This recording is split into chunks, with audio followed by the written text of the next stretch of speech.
इते मांखे ॿुधायो त ताज़नि बरसातुनि सबबि गाज जो पाणी मंशूर ढंढ में दाख़िल थी वियो। मंशूर ढंढ में पाणी जी सतह में वाध अची वई।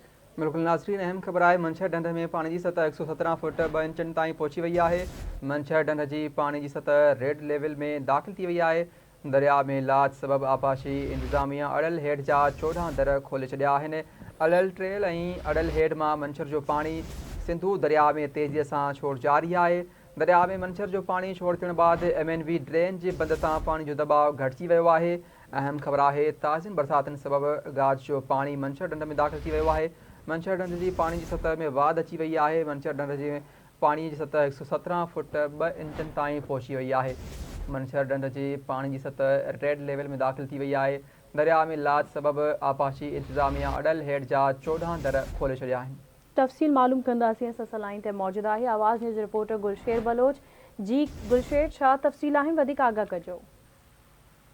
जी बिल्कुल, ताज़नि बरसातुनि सबब गाज जो पानी मंशूर में दाख़िल थी वियो आहे, जंहिं सबब मंशूर ढंढ जे पानी की सतह में जेको आहे सो वाध अची वई आहे। हिन वक़्तु मंशूर ढंढ में पानी की सतह 117 फुट 2 इंच ताईं पहुची वियो आहे।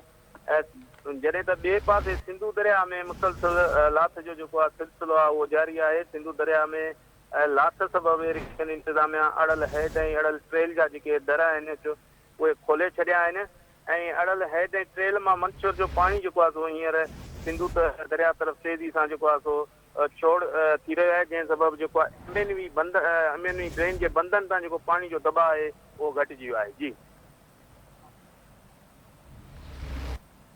ठीक है, वॾी महिरबानी अपडेट करण लाइ।